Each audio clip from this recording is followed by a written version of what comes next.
সুপ্রিয় viewers, bike blog নয়নের পক্ষ থেকে দেশের এবং সকল প্রবাসী ভাইদেরকে জানাচ্ছি আন্তরিক শুভেচ্ছা অভিনন্দন। আবারও চলে আসছি আপনাদের মাঝে খুব গুরুত্বপূর্ণ একটি ভিডিও নিয়ে। আজকের ভিডিওতে থাকবে আপনার বাইকটি আপনি রাইড করতেছেন, রাইড করার সময় ক্লাচ যখন আপনি টান দেন, টোটাল যখন আপনি ডাউন দেন, তখনই আপনার বাইকটি টাচ করে বন্ধ হয়ে যায়। কোন কাজগুলি আপনার করতে হবে, যে কাজগুলি করলে আপনার বাইকের স্টার্ট বন্ধ হয়ে যাওয়ার সমস্যাটি সমাধান হবে। তো চলুন দেখে আসি আজকের ভিডিও।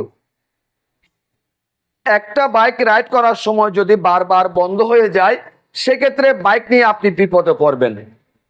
সেজন্য আপনার বাইকের সমস্যা অবশ্যই সমাধান করে নেবেন। আপনার কি করতে হবে?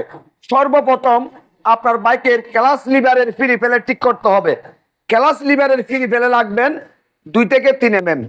ক্লাচ লিভারের ফ্রি ফেলে যদি কম থাকে, যদি বেশি থাকে, সেক্ষেত্রে আপনার বাইকটি রাইড করার সময় এই যে আপনার গিয়ার দেখতে পাচ্ছেন, ক্লাচ লিভার যদি অতিরিক্ত লুজ থাকে, আপনার বাইকের গিয়ারগুলি হার্ট হয়ে যাবে। এবং বাইকটি রাইড করার সময় আরামদায়কভাবে রাইড করার জন্য অবশ্যই আমাদের ক্লাচ লিভারের ফ্রি ফেলে ঠিক করতে হবে। ক্লাচ লিভারের ফ্রি ফেলে থাকবে 2 থেকে 3 mm। তারপর আমাদের যে কাজটি করতে হবে সেটি হচ্ছে বাইকের মধ্যে লাগানো থাকে স্পার্ক প্লাগ। আপনার বাইকের স্পার্ক প্লাগ খুলবেন, চেক করে দেখবেন স্পার্ক প্লাগ ভালো আছে কিনা, স্পার্ক প্লাগের ইলেকট্রোলাইট ক্ষয় হয়ে গেছে কিনা, স্পার্ক প্লাগ অতিরিক্ত ময়লা হয়ে গেছে কিনা। যদি ময়লা হয়, পরিষ্কার করে আপনার বাইকের মধ্যে লাগিয়ে দিবেন। যদি দুর্বল থাকে, যদি ইলেকট্রোলাইট ক্ষয় হয়ে যায়, সেক্ষেত্রে আপনার বাইকের মধ্যে নতুন স্পার্ক প্লাগ লাগাবেন আপনার বাইকের সার্ভিস সেন্টার থেকে। স্পার্ক প্লাগ লাগানোর সময় অবশ্যই আপনার বাইকের স্পার্ক প্লাগের গ্যাপ রাখবেন 0.7 থেকে 0.8 mm এর ভিতর। সেক্ষেত্রে আপনার বাইকটি রাইড করার সময় আর স্টার্ট বন্ধ হবে না। আপনার আরো একটা বিষয় দেখতে হবে, সেটা হচ্ছে আপনার বাইকের মধ্যে লাগানো আছে এয়ার ফিল্টার অথবা এয়ার ফিল্টার ফোম। আপনার বাইকের এয়ার ফিল্টার ফোমটি ময়লা হয়ে গেছে কিনা, এয়ার ফিল্টার ফোমটি নষ্ট হয়ে গেছে কিনা, এই বিষয়টি আপনার চেক করে দেখতে হবে। হাতের ডান সাইডে লাগানো থাকে ডিসকভার বাইকের মধ্যে। এয়ার ফিল্টার ফোমটি যদি নষ্ট হয়ে যায়, যদি ময়লা হয়ে যায়, সেক্ষেত্রে আপনার বাইকটি রাইড করার সময় বারবার স্টার্ট বন্ধ হয়ে যাবে। সেক্ষেত্রে আমাদের কি করতে হবে? চেক করতে হবে, প্রয়োজন হলে পরিবর্তন করতে হবে। ময়লা হলে কেরোসিন তেল দিয়ে পরিষ্কার করে হালকা একটু অয়েল দিয়ে লাগিয়ে নিতে হবে। সেক্ষেত্রে আপনার বাইকটি রাইড করার সময় আর স্টার্ট বারবার বন্ধ হবে না। তারপর আমাদের যে বিষয়টি দেখতে হবে সেটি হচ্ছে টেফিট। বাইকের জন্য খুব গুরুত্বপূর্ণ। বাইকের টেফিট যখন অতিরিক্ত টাইট হয়ে যাবে, তখনই বাইকের টেফিট যখন অতিরিক্ত টাইট থাকবে, আপনার বাইকে রাইড করার সময় বারবার বন্ধ হয়ে যাবে। আপনার বাইকের ইঞ্জিন অতিরিক্ত হিট হয়ে যাবে, আপনার বাইকের মাইলেজ ড্রপ করবে।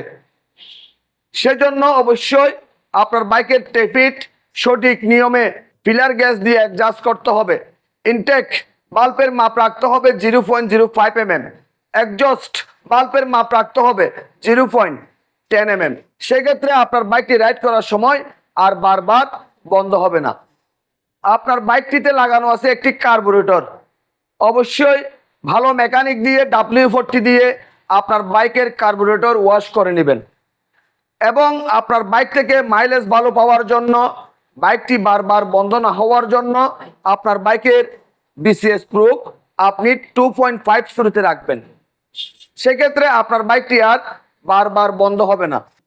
এবং আপনার বাইকটি 3 কিলোমিটার রাইড করার পর আপনার বাইকের কার্বোরেটরের মধ্যে লাগানো আছে আইডল স্প্রুপ।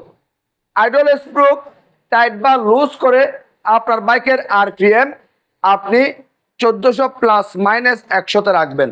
সেক্ষেত্রে আপনার বাইকটি রাইড করার সময় আর বারবার বন্ধ হবে না। আজকের ভিডিওতে যে বিষয়গুলি আপনাদের সাথে শেয়ার করছি, এই বিষয়গুলি ফলো করবেন। সেক্ষেত্রে আপনার বাইকটি রাইড করার সময় আর বারবার বন্ধ হবে না। এখানে আরো একটা বিষয় আছে, সেটা হচ্ছে এসটি কয়েলের কারেন্টের যদি সমস্যা থাকে সেক্ষেত্রেও আপনার বাইকের স্টার্ট বন্ধ হয়ে যাবে। চেক করে নেবেন এবং সমস্যার সমাধান করে নেবেন। ST coil, CDI unit, pickup coil এবং আর ইউনিট, এই জিনিসগুলো চেক করবেন। সেক্ষেত্রে আপনার বাইকের স্টার্টের সমস্যা সমাধান হয়ে যাবে। আপনাদের যদি আমার আজকের ভিডিও যদি ভালো লেগে থাকে, লাইক করবেন, কমেন্ট করবেন এবং বেশি বেশি করে শেয়ার করবেন। আর আমাদের এই ছোট্ট পরিবারটি সামনের দিকে এগিয়ে যাওয়ার জন্য সুযোগ করে দিবেন। সবাইকে অনেক অনেক ধন্যবাদ জানিয়ে আজকের মতো বিদায় নিলাম।